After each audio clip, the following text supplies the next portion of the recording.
Assalamualaikum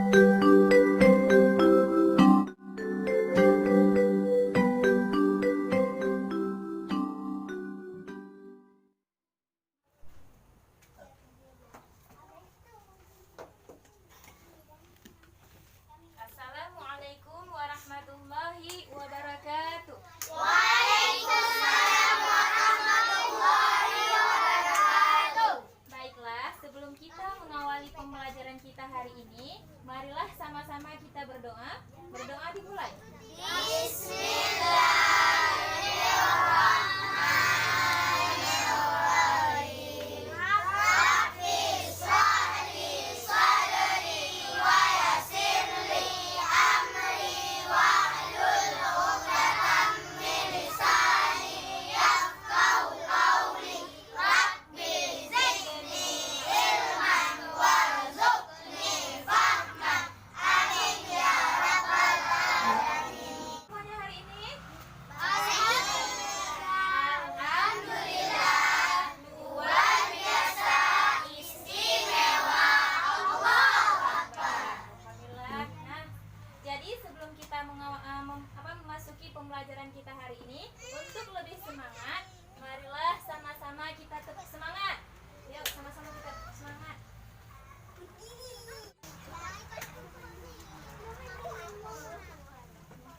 Tepuk semangat.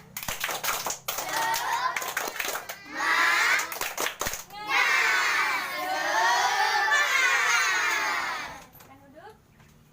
Baiklah, hari ini kita akan mempelajari ialah bersuci dari hadas. Nah, sebelumnya Ibu sudah menjelaskan tentang tahara. Sebelumnya ada yang masih ingat apa itu tahara? Benar sekali. Jadi tahara menurut bahasa ialah bersuci ataupun bersih. Jadi secara istilah adalah kegiatan bersuci seseorang baik dari hadas ataupun dari najis. Sehingga kita diperbolehkannya untuk beribadah. Nah, untuk hari ini kita akan belajar ialah mengenai bersuci dari hadas. Yang pertama sekali, apa itu hadas? Ada yang tahu apa itu hadas? Hadas kecil dan hadas besar. Itu macam-macam hadas. Sedangkan apa itu pengertian hadas? Nah, ialah peristiwa ataupun kotornya seseorang. Sedangkan menurut istilah, hadas adalah suatu keadaan seseorang menjadi kotor sehingga ia bersih, diperbolehkannya untuk melakukan ibadah dengan cara berwudu ataupun tayamum atau mandi janabah dan lain sebagainya. Nah, selanjutnya ada macam-macam hadas. Ada yang tahu ada berapa macam-macam hadas? 2. Ya, ada 2 ialah yaitu hadas kecil dan hadas besar. Yang pertama sekali Ibu akan menjelaskan apa itu hadas kecil. Nah, hadas kecil itu ialah keadaan seseorang tidak suci sehingga ia menjadi suci dengan cara berwudu. Apa contoh hadas kecil? Ada yang tahu? Enggak. Hadas kecil? Ada yang tahu hadas kecil? Apa itu hadas Kencing. kecil? Kencing. Seperti kencing, berak, buang air besar. buang angin ya, sama dengan berak, buang air besar. Nah, cara mensucikannya dengan cara berwudu. Kan? Nah, yang kedua ada hadas besar. Jadi hadas besar itu keadaan seseorang tidak suci sehingga ia menjadi suci dengan cara mandi atau tayamum dan bila tidak ada air bisa dengan cara tayamum. Jadi contoh hadas besar itu seperti ada yang tahu contoh hadas besar? Ada. Apa? Haid. Nifas dan wiladah yang mewajibkan kita untuk mandi. Nah, benar sekali.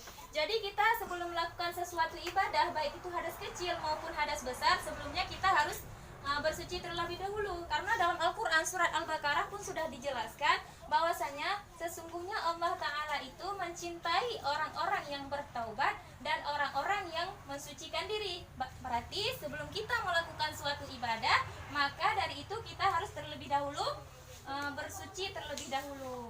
Nah, sebelum kita membaca Al-Quran pun kita harus berwudu. Nah, selanjutnya bagaimana cara kita bersuci dari hadas tersebut. Nah, misalnya kita berhadas kecil.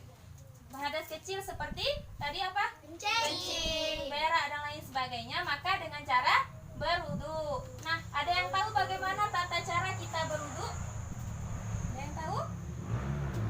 Baik, Ibu jelaskan terlebih dahulu bagaimana cara berwudu. Selanjutnya Ibu akan menanyakan kepada kalian ya. Jadi, sebelum kita melakukan suatu ibadah, maka dan kita berhadas, maka kita harus berwudu terlebih dahulu. Jadi cara-cara berwudu yang pertama itu niat, yang selanjutnya ialah membaca bismillah. Selanjutnya membasuh kedua telapak tangan dan memasukkan air ke dalam mulut dan masukkan air ke dalam hidung, membasuh wajah, membasuh kedua tangan hingga siku dan membasuh rambut, membasuh telinga dan membasuh kedua kaki hingga mata kaki dan tertib. Nah, sudah tahu? Bagaimana cara berwudu? Nah, selanjutnya coba siapa yang mau mempraktekkan tata cara berwudu? Ayo, siapa berani? Ibu kasih nilai plus nih. Kalau ada yang berani tata cara berwudu. Coba kamu tata cara berwudu. Adapun tata cara berwudu. Pertama niat. Selanjutnya membaca bismillah. Kemudian membasuh kedua telapak tangan.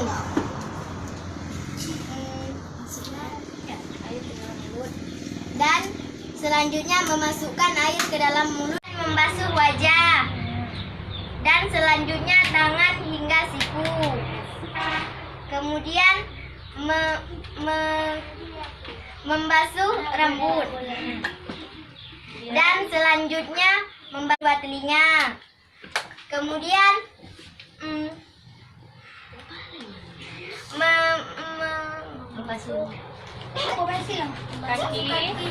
membasuh kaki hingga mata kaki.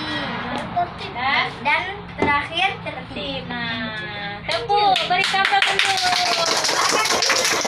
Nah, ya, untuk teman-teman yang lain, apakah sudah bisa semuanya bagaimana cara kita berwudu? Sudah. Nah, itu di rumah bisa dipraktekkan ya. Agar ibadah kita sah. Ada yang ingin bertanya? Enggak. Sudah paham semua? Sudah. Jadi sebelum kita mengakhiri pembelajaran kita hari ini, mari sama-sama kita mengucapkan hamdalah. Alhamdulillah. Ibu akhiri, assalamualaikum warahmatullahi wabarakatuh.